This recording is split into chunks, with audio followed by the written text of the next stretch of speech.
All right, folks, gather round for another journey through one of fashion's longest running sagas. This one is a tale of practicality versus prettiness. And yes, the mysterious case of the disappearing pockets. Now, you may not think too much about your pockets today, but let me tell you, they've been a battleground for centuries, especially for women.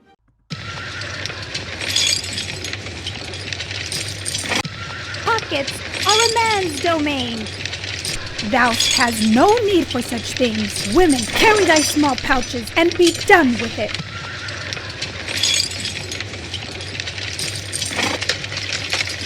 I'll go. Alone. Small pouches? Dost thou think we survive on but a single coin and a thread of lace? We need space more than vanity. Knave! And what wouldst thou carry in such a pocket? A needle, perhaps? Or a love letter? Nothing of consequence, surely. A needle. Yes. And bread. And keys to thy undoing. Thy pocketed privilege shall fall. This day! Thy gowns would be ruined. Pockets would make thee as bloated as a sack of flour, unfit for any court. Better a gown with purpose than a life in chains. We demand room for our needs, and thy reign of pocket oppression shall end.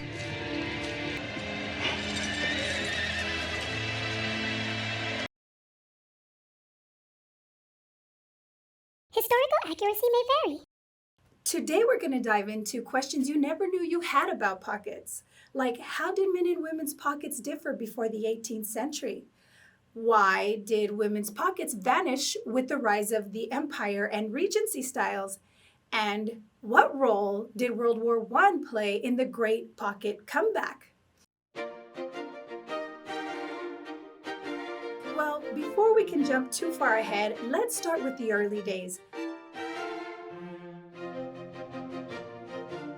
Men and women both had pockets, but they weren't quite what we think of today. So picture this: waist-tied pouches tucked away under layers and layers of fabric, like hidden fanny packs that we know of today in the 90s. Women would tie these pouches around their waist under their voluminous skirts, stuffing them with essentials like coins, keys, and if they were really smart, snacks.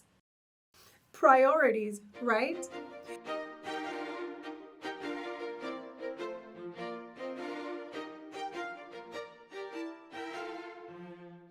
Men, on the other hand, were already a step ahead by the 17th century. They had sewn-in pockets, making it easy to carry their daily essentials like coins, pipe tobaccos, maybe a pocket watch, without having to dig around under their clothes like women did. Practicality, as always, took center stage in men's fashion, but for women, well, they had to navigate through layers of skirts just to get to their tie-on pockets. Thus, the pocket disparity had officially begun.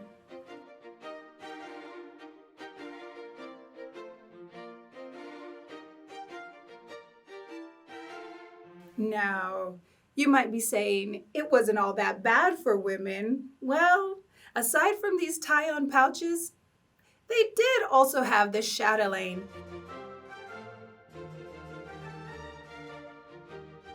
They had ornate chains hanging from their waists, holding all the important tools, and for women that looked like keys, scissors, and maybe even a little mirror.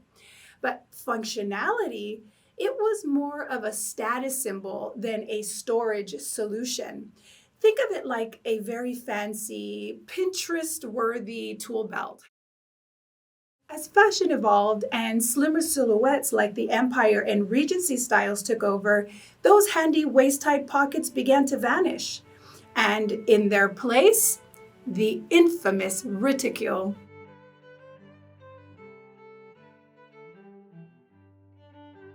Now, this was a tiny decorative handbag that was more about looks than utility. Yeah, sure, they were pretty, but good luck fitting anything useful inside. If you're one of those ladies out there that have ever been excited to hear that your dress has pockets, you'll understand why the absence of them became such a big deal.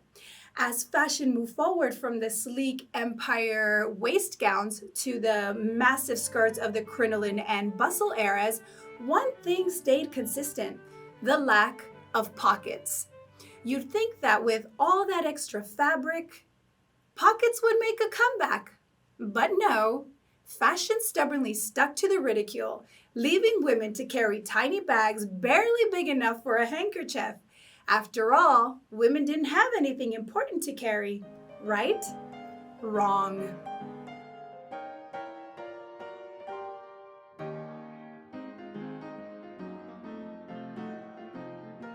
But it gets even better, or worse. When we hit the early 20th century, enter the hobble skirt. This was a design by Paul Poiret that was so narrow, women could barely walk in it. And guess what? Still no pockets. Some even joke that the hobble skirt was the patriarchy's way of literally restricting women's movement. And sure, it looked avant-garde, but it was wildly impractical, just like the ongoing pocket situation today.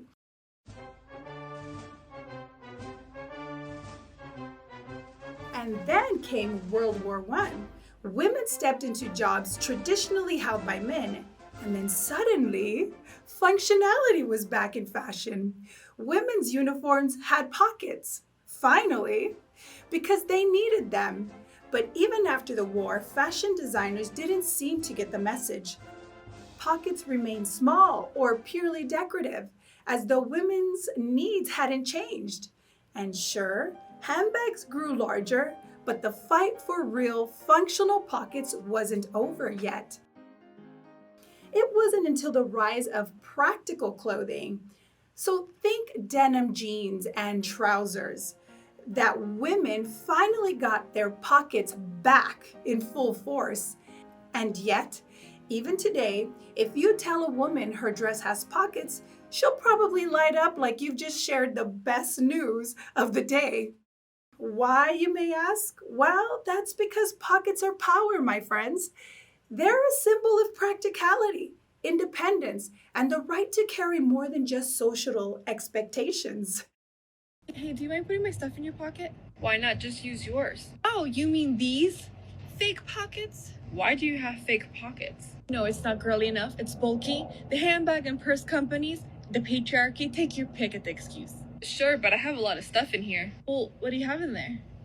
My wallet, keys, mask, a pen, a snack, A soda, sunglasses, a book, and my iPad. Seriously? But I can't have real pockets? You know, we can probably fit it if I move stuff around. So, to sum it all up, from the hidden waist pouches of the 17th century to the pocketless nightmares of the empire waist gown and the crinoline skirts, women have fought a long battle with fashion. What started with the decorative reticule has evolved into a slow but steady reclamation of the pocket. But what I want you to learn is there's a lesson here. Pockets aren't just a convenience, they're a reminder that fashion should serve the wearer, not just the look. So, next time you see a woman proudly showing off her dress pockets, remember this: it's not just about the pocket, it's about centuries of persistence, patience, and progress.